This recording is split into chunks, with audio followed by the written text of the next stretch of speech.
Welcome to Bridges here at cbrc.tv. Good morning, good afternoon, good evening to all our viewers around the world. Hi, good evening, Dr. Evelyn Songko at sa mga viewers ng ating Bridges. Good morning, good afternoon, good evening. Again. And hello, good evening, good morning, or good afternoon to our viewers on Bridges here on cbrc.tv.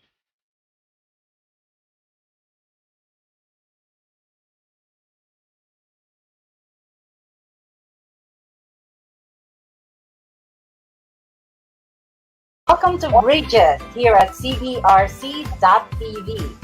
Good morning, good afternoon, good evening to all our viewers around the world. Hi, good evening, Dr. Evelyn.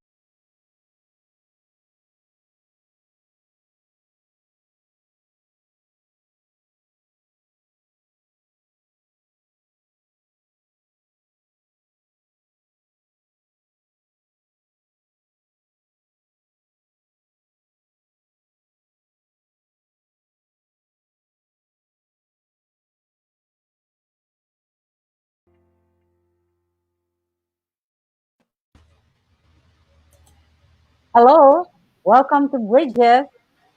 Good morning, good afternoon, good evening to all our viewers around the world. Today's show or tonight's show is again brought to us by the Graduate School Alumni Association.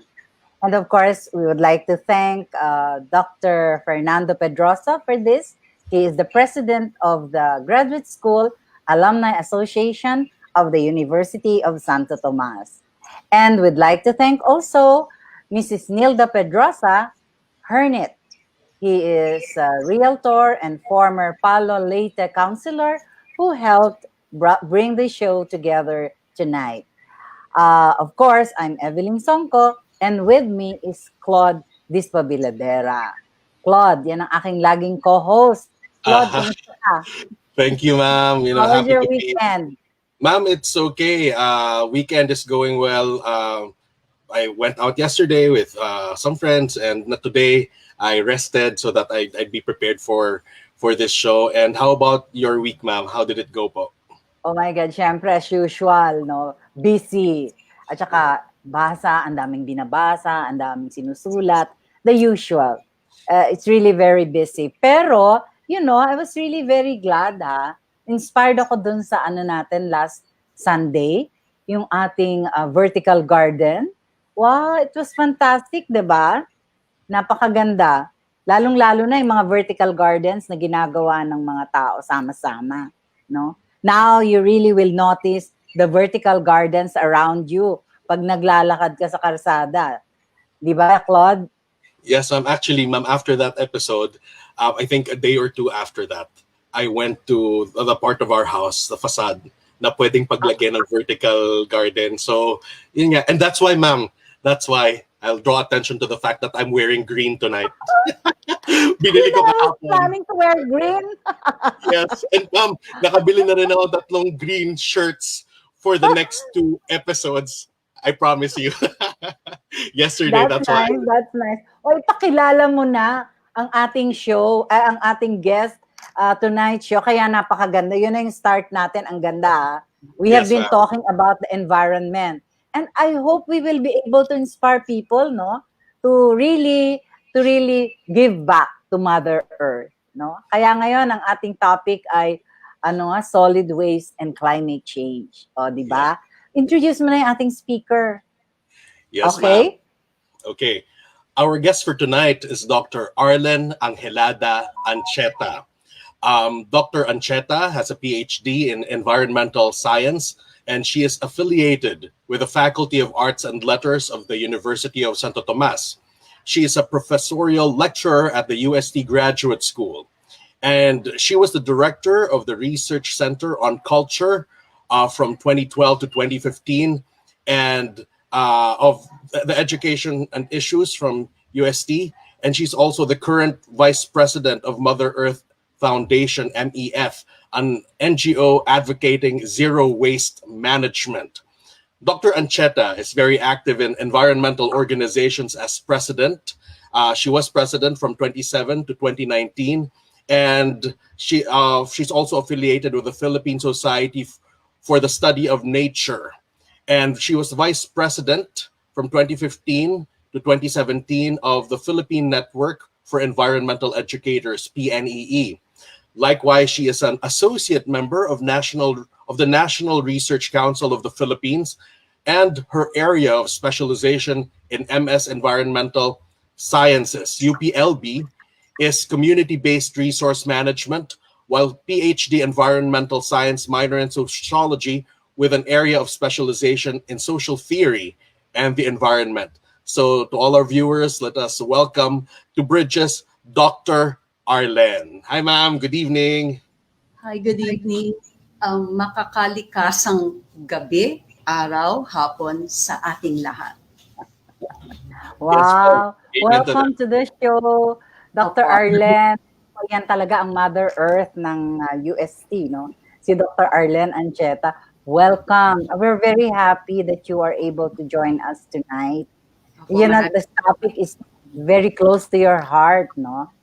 I'm very sure that everyone is interested to know more about climate change. Would you like to tell our viewers about climate? Alam ko naririnig na nila to, but I think, no, our show, let's again tell about or explain about climate change and what causes it. Bago po tayo pumunta sa topic na climate change, siguro umpisahan po natin muna kung ano yung weather and climate. Kasi ito yung mga unang natin. Okay. Now, weather refers to the daily atmospheric condition, while climate is the average weather over time and space. Now, weather can be changed from time to time. Kaya nga po, pagka nagbabalita, sinasabi, ano ang ulat ng panahon sa araw na to? No? However, climate is an example of a slow onset change. Natural phenomenon yung changing climate, pero matagal itong nangyayari. Hindi kagaya ng weather na daily nagpapalit. No? So, pagka sinabi natin yung climate, ito yung nagtatag-ulan, tag-araw. No? So, may pattern, may weather pattern. All right. So climate change is a global phenomenon where climate patterns are disrupted. So, paano nagkakaroon ng disruption sa climate patterns? Basically, magsisimula tayo sa atmosphere, no?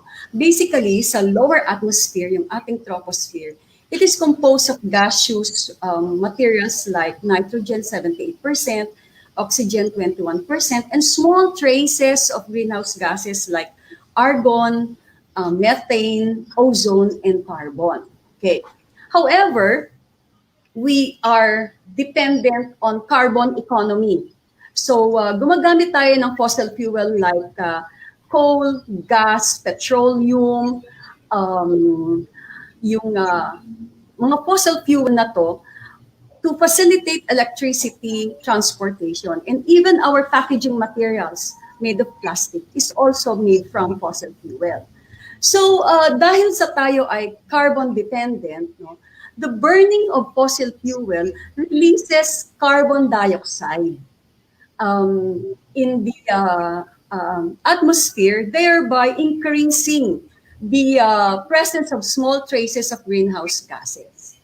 And these are heat-trapping gases. No?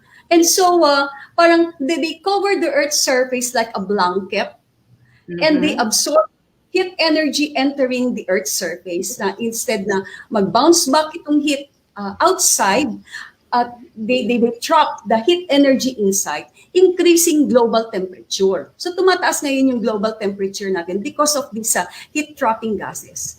At the increasing global temperature would affect precipitation, ulan, pati yung wind pattern. So dito nagkakaroon ng disruption. So may mga lugar na prolonged dry season, prolonged wet season, tapos other manifestations, sinasabi nila na the rising of the sea level, the melting of the glaciers. No? So ito yung mga manifestations na nararamdaman na natin ngayon because of climate change. So, ang parang culprit dito, yung masyado kasi tayong carbon-dependent community. Yun po yun. Isa lamang po ito, ha? Mm. Definitely marami pang At yun mga... ay galing din sa mga basura. Yun, kung titignan naman po natin, ito ay tungkol doon sa mga fossil fuel na ginagamit natin. Kung i-extend natin ng konti yung paliwanag natin, no? At ipapasok natin yung usaping basura, dito kasi sa basura, iba't ibang, usually yung mixed waste, iba't ibang klaseng basura na yung nakatambak sa ating mga landfill, sa ating mga disposal facility. Now, itong mga ito, it releases methane. So, yung methane is another greenhouse gas, more absorptive, 25% more absorptive than carbon dioxide. So, may carbon dioxide ka na on one hand dahil na may mga nasusunog na plastic sa ating landfill or disposal facility. At the same time, may methane gas ka pa. So, parang double whammy, nandun sila lahat. Tapos, yung methane is really more potent. Masyado siyang mas ma-absorptive siya ng 25%. Although kanyang residence time sa atmosphere, mga pang 10 taon lang compared sa plastic, but the thing is, mas absorptive. Mas marami siyang na-absorb na heat. Yun. Kaya yun po yung relation ng ating basura sa landfill natin. Hanggat maaari, huwag tayong i-divert. We have to divert waste from the landfill. Of course, isa lang yun. We're just talking of landfill. Meron pa rin ibang mga dahilan kung bakit merong mga methane emission sa atmosphere. Yun po. Yes. You know, Dr. Arlen, I remember that the idea of climate change was taught to us in elementary school, and even as young as we were told that, you know, we human beings have a role to play in that. Parang it's something that's not apart from us. We have something to contribute to how the environment works, how our activities affect climate change, and particularly when it comes to our solid waste. So, Dr. Arlen, what is the situation po of our solid waste here in Metro Manila po? Una-una, we have a law on solid waste management. That's RA 9003. However, it's not strictly implemented on the ground. Dapat yan merong segregation at source. Kunti lang naman yung nagsisegregate at source ng mga household. Dapat yan merong material recovery facility as an intervention. However, only few LGUs have material recovery facility. No? Tapos niyan, linear flow kasi ang waste management. Pagtapon mo, kung ano yung tinapon mo, yun din ang makikita mo sa final disposal facility. So, hindi dapat linear flow. Dapat circular. No? Circular flow. Hindi dapat siya makakaabot. Hindi lahat.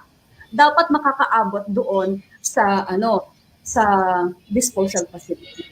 So, according to literature, ang gagawa nating basura per person per day is half kilo.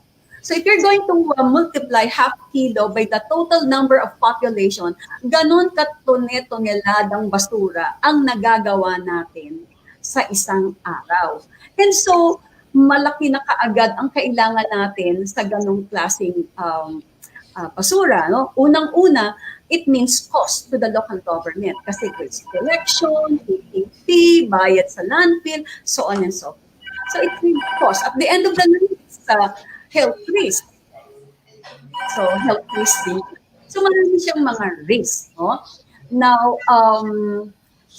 tapos pa, ayon sa pag-aaral ng MMDA, yung biodegradable would mostly consist yung ating waste material. So, karamihan doon, kitchen waste. So, since kitchen waste ito, at pagka napunta to lahat sa landfill, ito ay would emit methane, so that mali dapat ida-divert mo siya. Pero hindi mixed waste tayo. So dapat ang kitchen waste natin, pakakain mo sa mga hayop o kaya naman i-compost mo. Pero hindi parang business as usual pa rin tayo. So yun yung mga natin, mga suliranin natin related to to solid waste. At meron pa, naglilik pa sila. Hindi naman siya 100% collected, 100% dumped in the disposal facility. May naglilik sa waterways natin. Itatawag natin marine litters. Yeah. So, yun yung problema kaakibat, no, ng ating panapon, ng ating mixed waste. No? Yun. Kailangan dito, isa pa, centralized collection. For example, sa Metro Manila. So, isang malaking truck. Tapos, hindi naman tayo nag-segregate. Tapos, sila kolekta lang ng kolekta. So, parang hindi talaga napapasunod yung RA 906. So, contributor din ang solid waste sa climate change. Methane, which is more potent than carbon na manggagaling sa mga basura natin. And of course, the burning of plastic. Nakasama din sa basura natin. So, yan lang. Isang maliit lang na bahagi ng ng mga causes ng climate change. Of course, marami pa. No? Ganon. Yeah, so both go ahead.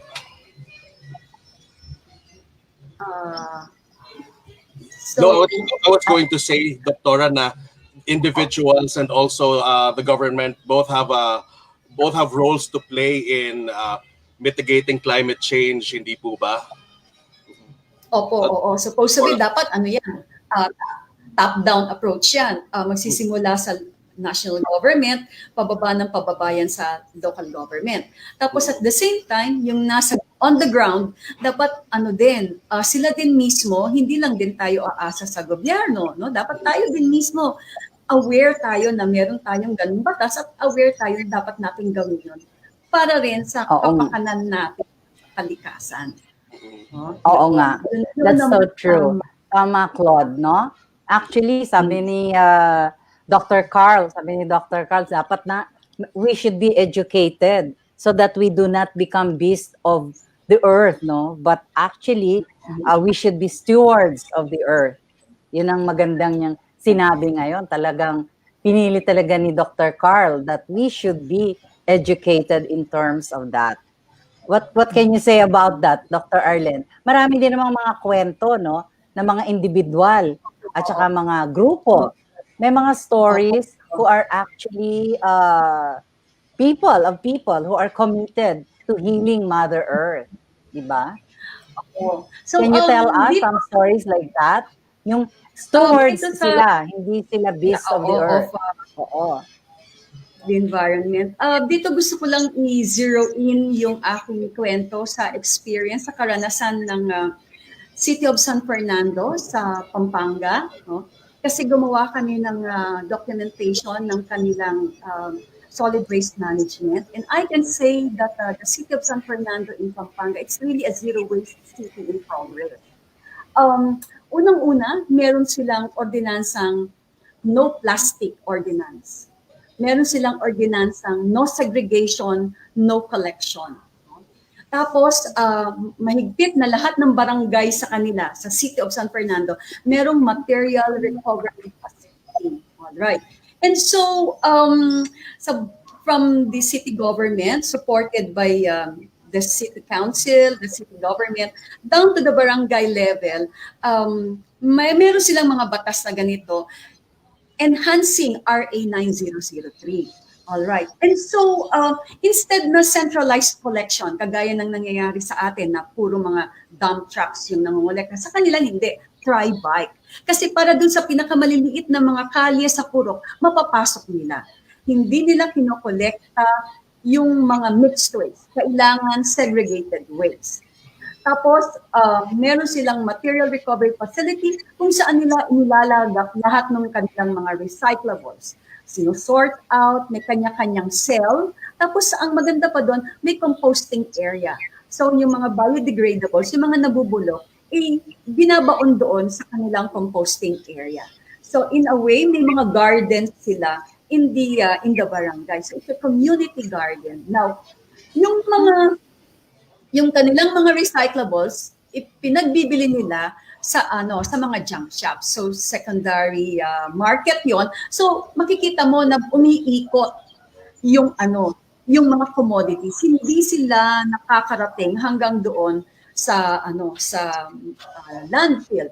And so makikita mo dito na magandang model yung City of San Fernando in terms of ecological solid waste management following RA 9003. At dahil malaki ang kanilang recycling activities, tapos segregation activities, only a portion is being dumped in the disposal facility sa landfill. Tapos 80% pa ng kanilang population, ay 85% pa ng kanilang population ay sumusunod na doon sa total ban on plastic. So, so parang tingnan nila yung kanilang mga practice. So of course hindi naman ito yung kahapon mo ginawa, ngayon naging successful, no? It took time for them to achieve this kind of practices. Mahirap kasi because you're talking of behavior, you're talking of awareness, and this is a whole city. So, parang hindi din naman magiging madali yun kung walang support din kung walang institutional arrangements doon sa city na yun. And on top, sige po ma'am. On top of, merong NGO na tumutulong din naman sa kanila. Parang support system. Yun. Ang galing naman nun, Dr. Arlen. So beautiful. Congratulations sa San Fernando, Pampanga. Imagine mo, 85% of the population is already doing that. Ang galing, Sana maging model talaga yan for the other local government. At nakikita mo dyan yung relationship at cooperation ng mga tao, gobyerno, NGO. Ang galing. Very good. Congratulations, San Fernando, Pampanga. Tatandaan natin yan. Magaling na model. God, you have a question? No, actually, Professor Songko, tama rin yung sinabi na doktora na as human beings, it's natural for us to want quick results. Yun talaga yung gusto natin. Pero maganda yung sinabi ni doktora na it took time. So sana we change our mindset also na it takes time for changes to happen. So we have to start individually, and maganda na merong support ng LGU. Ganun sana everywhere else in the country ganun. Kasi if it's possible in San Fernando, Pampanga, it can happen everywhere else too, right, ma'am? True. So in connection with that, Dr. Arlen, what will happen if we do not change our ways of garbage disposal? Well, business as usual. Then we continue to harm the environment. In fact, merong literature saying that the Philippines ranks as the world's third biggest polluter, with 2.7 metric tons of plastic disposed or generated each year. So, although meron tayong high collection rate sa Pilipinas, pero kasi hindi din naman lahat na process, no? And so ibig sabihin nito, baka sumobra na tayo sa carrying capacity ng ating environment, no? In fact, we have gone beyond the carrying capacity of Metro Manila, na space is a scarce resource maski saan may nakatira. At I think we have gone beyond the absorptive capacity of our environment also, that we are experiencing air pollution, deteriorating water quality, pati yung mga water waste dumping. So ito yung mga manifestations na pagka pinagpatuloy pa natin yung ating ginagawa, saan naman tayo pupulutin no? So maduming hangin, maduming tubig, maduming kapaligiran, hindi naman natin yun. Pero Dr. Arlen, meron tayong lagi nating nakikita yon. Reuse, and recycle. Yung recycle nga, sinasabi na nung iba, upgrading, no? How can we really do that? Reuse, reduce, recycling. Ang daming taon na nating pinag-uusapan yan, What can you say about that?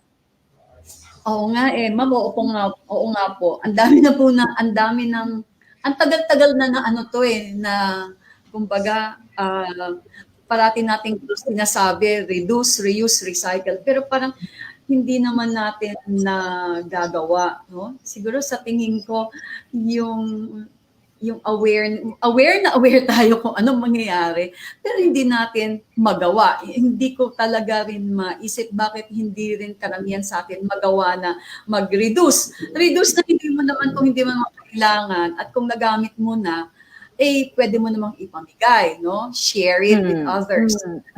Reduce, pwede hanggang sa dapat pang magamit, reuse lang tayo ng reuse. And then recycle is using the same material in different form. Kaya lang, siguro dahil because of our throwaway society, no? So parang tapon lang dito, hindi pa natin sinesegregate. Hindi na tayo nagre-reduce, hindi na tayo nagre-reuse, hindi na nagre-recycle, no segregation pa. So, napaka-busy po, di ba? Sa maliit pa lang na mga kabataan, sinasabi na yon. Pero parang hindi napasok sa ating kalinangan, no? Yung reuse, reduce, recycle. Yun na nga eh. Yeah. So, ano pwedeng gawin? Well, what are your plans, for example? Ano kaya yung tinitignan natin in the future in connection with research about environment, mga advocacy? Ano kaya ang ating future plans in connection with ikaw, lalo ka na, and yung grupo ninyo in connection with environmental research and advocacy? So sa ating mga teachers at saka mga researchers, lalo na sa amin sa Sustainability Studies Research Interest Group, ang aming advocacy talaga is environmental management, environmental protection. And so karamihan ng aming mga paper presentations is really about the environment, no? And so pwede na ba nating ipakita yung ating mga yung ating PowerPoint to all right, ito po. Ito po yung mga nagawa namin mga presentation stories behind the waste scheme. Ito po ay picture, ayan. Anthropocene era. So sa Anthropocene era, tayo po na ang gumagawa na ng masyado na pong dominant yung ating influences. Ito naman po yung climate change at ito po yung nangyayari sa ating Anthropocene era. So, ito po is another paper on City of San Fernando where we discuss the social and economic benefits of zero waste practices in the city. At ito naman po sa solid waste in the context of pandemic COVID-19. Dahil sa ating mga implication ng public health risk at increasing volume of solid waste, lalo na yung ating mga face masks, no? So, ito naman po ay tungkol sa kwentong panahon, tungkol sa zero waste. So kung tayo po ay may kwento, ang ating mga panahon ay meron ding mga kwento. So ito po yung mga advocacy na namin. I-present po ang aming mga researchers like NGO-LGU partnership. Mas magiging kasi ang relasyon ng environmental management kung merong mga collaboration. No? Okay, at ito yung vulnerability ng mga bata sa baha. At this is along the shoreline of the Manila Bay. At pinakita namin dito kasi ng mga bata rito, they would rather magpulot ng mga recyclables than go to school kasi napapakinabangan nila itong mga recyclables. So, tungkol sa mga nalulubos sila nilang fishing Manalabeng ay puro na siya basura. So ito po yung aming mga advokasya presented in different conferences. Ako, napakadami nating matututunan talaga kay Dr. Arlen. Unfortunately, we really do not have much time. So, Dr. Arlen, siguro yung last message mo sa ating mga viewers. What will you encourage them to do, Dr. Arlen? January is the month of zero waste, no? And it's an advocacy month that promotes the designing and managing of products and processes to avoid and eliminate the volume and toxicity of waste and other materials. So, simple lang po rin talaga yung gusto kong sabihin ngayong gabi. Babalikan po natin yung reduce kung hindi natin kailangan. Gamitin natin ulit, reuse, recycle, tapos meron pa yung repair, no? Or refuse. Kung hindi mo talaga refuse, no? Huwag na talagang gugulin. No? Lalo pa ngayon, nasa plastic generation tayo. So dapat bring our own bags pagka namimili, lalagyan ng bibilhin, and let us be responsible stewards of food. Yeah. Aking mga huling mga salita. Wow. Thank you so much, Dr. Arlen. You know, many people are watching us, and we would like to share with everybody the messages that we received from some of our viewers. So, from Mr. Fernando Pedrosa, proper waste disposal and management of Pampanga must be emulated or enforced by all the Philippine LGUs. And Ma'am Santo? And of course, from Dr. Mir, ang sabi niya, please give us ways of disposing plastics so that they will no longer reach the dumping facilities. Oo nga, para hindi makarating doon, ano? Avoid plastic. Avoid plastic. Nanette Yes. Fernandez, is it really possible to achieve zero waste? Please tell us how. Ano pa yan? Marami talagang kailangan progress. sagutin. Oh, yeah. We are still in progress, no? Opo. Pero sa mga ibang lugar sa abroad, naging filosofiya na po nila yung solid waste management na zero waste.